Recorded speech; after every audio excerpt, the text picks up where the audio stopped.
Am I the a-hole for not letting my daughter live with me after my ex kicked her out?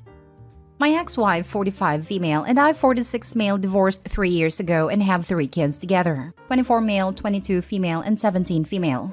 Since our 2 older kids were already moved out and in college when we divorced, the only custody and child support issue we had was our youngest daughter, Mary, who was 14 when we split.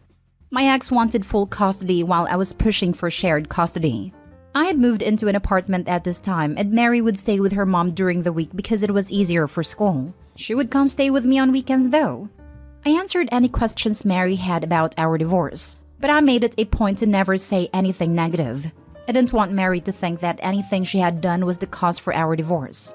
I cherished the weekends we spent together, and from everything I saw, Mary enjoyed our time together too. So it came as a huge surprise when Mary read a statement during a custody hearing stating that she felt I was unfit as a parent and that she wanted to live with my ex full-time. The pain I felt listening to her say those things cut me to my very core.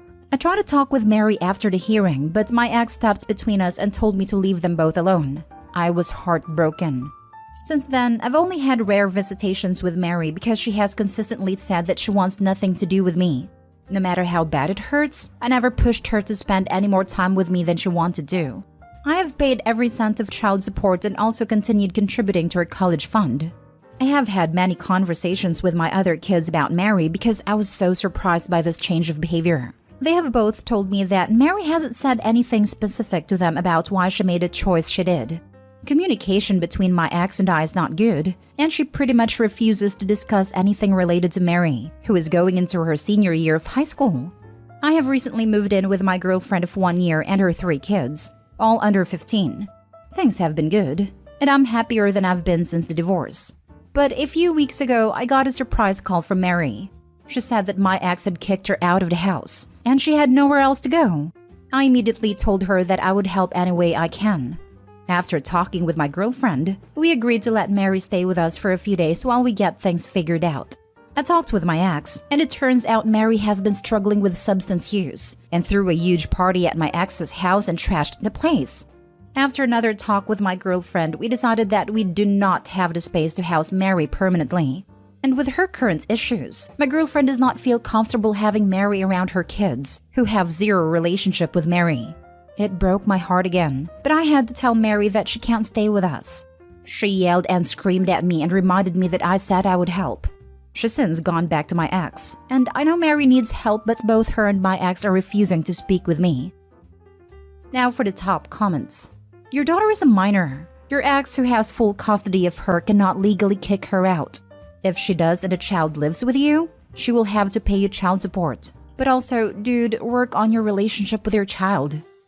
True, hate to say it, but Opie may need to get the authorities involved. Sounds like it's possible the ex orchestrated all of this. Info, have you considered that your ex might be lying or exaggerating the drug problem? Have you offered your daughter some form of rehab where she can live?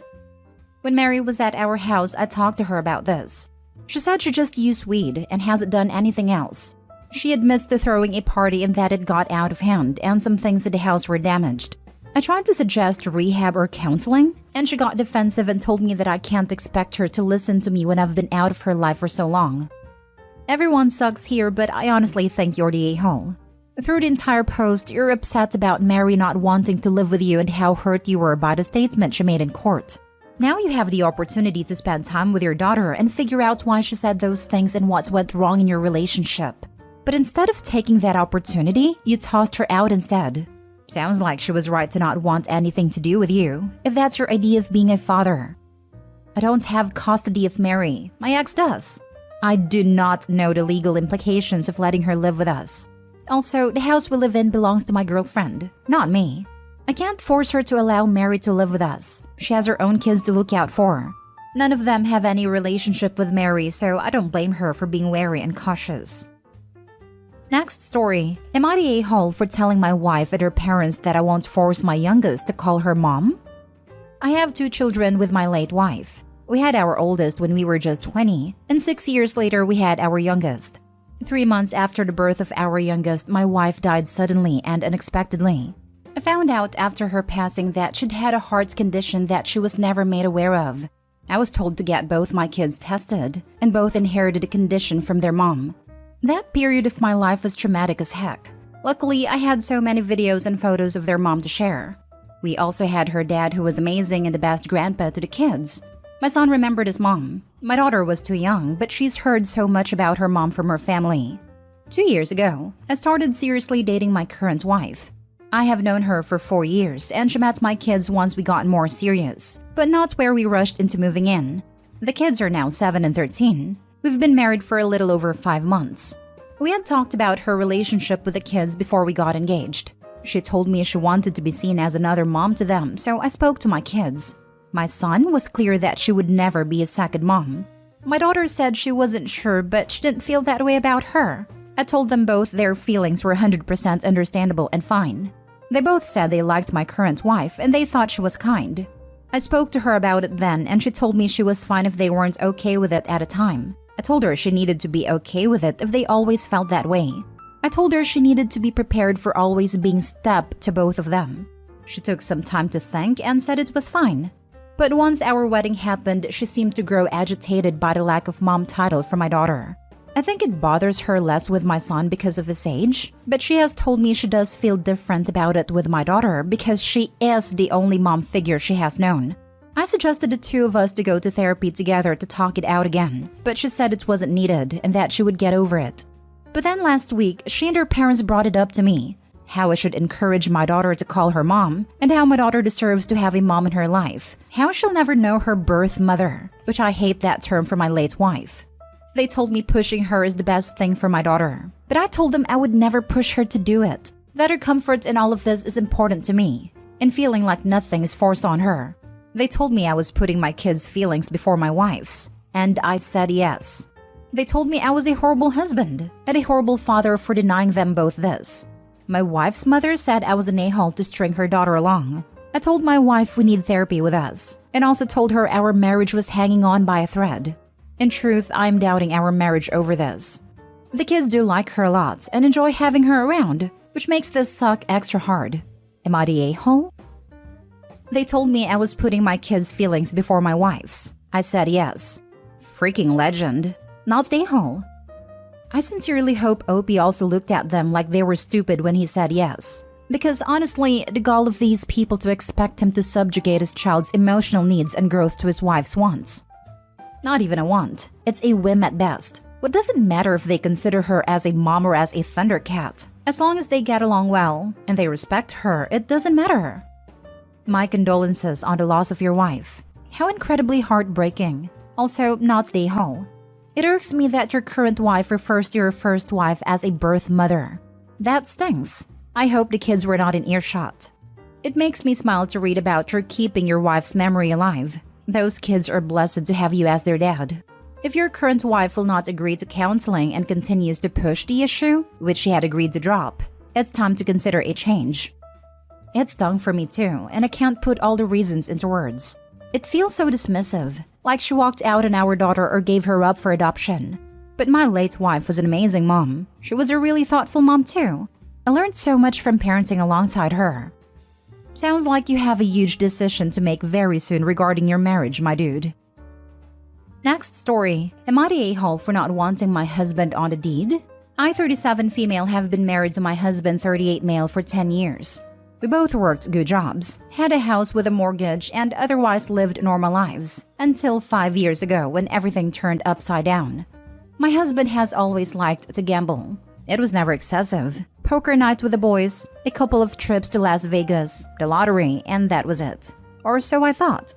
Eventually, all the lies and the secrets came out. He'd been gambling. A lot. Online illegal poker games, horse race betting, everything you could put money down on. He had secret credit cards, emptied our savings account without me realizing, and even took a loan out against our house, faking my signature to do so. Eventually, his brother convinced him to tell me. I'd always been good with money. I'd never been stupid. But I relaxed around my husband because I had no reason to believe he'd do something like this. We had to sell our house to pay off the loan and mortgage. We paid off some of the credit cards and bookies, but still had a mountain of debt. We even put off having kids because we were no longer financially secure. My dad, 72 male, came to our rescue. He had a decent pension enough to live on and gave me some of his savings to pay off the rest of the debt so we could rebuild. I had initially refused, but he said it was an early inheritance and I was desperate. My husband went to Gamblers Anonymous. He had to be completely transparent with his internet and phone usage with me and his brother. If he left to go out with friends, he would have to send a photo to show he wasn't gambling. I was strict because I said it was that or I left. He hasn't gambled in 3 years. He did slip just before the 2-year mark, ended up losing $1,500 at poker. He apologized, continued on the meetings, and nothing since. My dad recently passed, and with the sale of his estate and his savings, we have enough to buy a house again, with only a small mortgage. The issue is, I don't want my husband on the deed. The idea of us losing everything again because he remortgaged/put a loan against the house terrifies me. I don't know how I would survive if we lost it all again. I broached the idea of just my name on the deed, and when I explained why, he called me an a-hole. Said I clearly don't trust him, and if I don't trust him, why am I still married to him? His brother also called me an a-hole. Said I've seen how hard it's worked and I need to forgive him and just move forward. Am I the a-hole? Sorry, I should have made it clearer. Husband stopped gambling immediately 5 years ago. Made it to nearly 2 years before the relapse, and has since been 3 consecutive years sober. Now for the top comments. Not the a-hole. It's your money that you're using to buy your house. House is yours. Only your name on the deed is good enough. The issue is he would be contributing to the mortgage. It isn't going to be huge. We will likely be able to pay it off in 5 to 6 years, so he would be paying something towards the house. Has he repaid you for what you've paid towards his debt? If not, his contribution to the mortgage is just what is paying you back for when he lost your house 5 years ago. Hubs is still in the negative here. OP doesn't share the total debt amount, but if it's large enough to warrant house sale, savings, and early inheritance from OP's dad, that's not a trifling sum. In the biz, we call that in the red. But gambling ruins families. Pretty much any addiction does. OP not the a-hole. You unfortunately have to make this tough decision for the good of everyone. He slipped up a year ago if I'm reading right. He will still have a place to live, and maybe in the future you two can sell this house and buy another. But for now, you have to look out for yourself. Not the a-hole. It's your money from the inheritance, so you get to decide how to use it. The simple fact you're still married to him demonstrates that you've forgiven him and moved on. You've earned the right to protect yourself by keeping only your name on the deed. Fool me once, shame on you. Fool me twice, shame on me. Now for the last story, am I the a-hole for telling my wife that she does nothing? I, 33 male, am married to Molly, 36 male. We have a son, Theo, 5 male. Molly and I got married 7 years ago, but both decided to focus on our careers before we jumped into anything ultra responsible, like children. I'm a journalist and she was a midwife, and we both did very well for ourselves. Our combined income meant we could actually survive this economy. Because we were so financially stable and kind of getting on the older end of the spectrum for children, we decided to have our first and only child, which is Theo, of course. When Theo was born, Molly and I both took time off work to spend the first few weeks with him. But eventually, my paid break ended and I was forced to go back to my job. Molly did not go back. In fact, Molly did not go back for so long that she was fired. This caused a giant rift between us at a time, but we came to the agreement that she could be a stay-at-home mom while I went to work. This worked out for a few months, until Theo started walking, and then Molly stopped doing anything around the house. She would go out with Theo all day, and I would inevitably come home to laundry everywhere. Toys scattered, kitchen a mess, and just no sense of cleanliness at all. I would end up having to clean the house after an 8-hour shift, only to have to work on reports. This has continued for the whole 5 years of Theo's life. Molly has been terrible at cleaning or taking care of the house at all, but she does good with Theo, feeding him, cleaning him, etc., but I'm always left to clean the messes afterwards. At the time, I thought maybe it was too much for her and asked if she wanted to hire a nanny while we both worked, but she refused.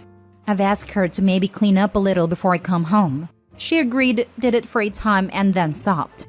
Yesterday I had enough. I came home from work only to find Play-Doh all over the living room, kitchen ingredients left out on the counters, water spilled over the hallway, toys everywhere, food on the floor. I feel need to clarify that I understand kids make messes. But this wasn't just Theo's mess, it was Molly's mess too. It was extra stress, and I finally snapped. I told Molly that I was done with it. and that I wasn't going to clean these messes anymore. And that it was practically her job to clean the house, and that she does literally nothing. So this should be easy for her. She snapped back saying that she takes care of Theo all day, and is teaching him and making him into a good person. Partially a lie since Theo now goes to school between 9 and 3. She said that kids make messes, and if I can't deal with that, then I shouldn't be a father. That I was horrid to say she does nothing when she takes care of a 5-year-old while I'm away. It stopped after a while because Theo came inside from where he was playing in the garden, but I got told to sleep on a couch. I came back from work half an hour ago and I'm still getting silent treatment. So I want to know if I was in the wrong and should apologize. Am I the a-hole? Edit. Theo is in the 2nd year of school. He started when he was 4 and will finish when he's 11. Not the a-hole. Your wife is doing nothing. Sure, childcare is hard, and taking care of a child all day can be a tough thing to do. But your son is in school for 6 freaking hours. What is she doing during that? That's more than enough time to do housework. I myself need an hour to simply mop the floor, do laundry, and do the dishes. Especially the messes your kid makes. Play-Doh on the floor would have earned me a slap on the head and an order of, pick it up and put it away nicely. Your wife is doing nothing all day while your kid is in school and then has the audacity to call you a bad father for working and cleaning? This woman is a joke. OP, I need you to show her this comment section later. And the whole teaching the kid to be a good person, part of that is teaching your child to clean up after themselves. My 17-month-old helps pick up her toys. She helps throw away the trash and brings her plates to us to wash it. This is a 17-month-old toddler. A 5-year-old kid, they should be cleaning up their own messes by that age.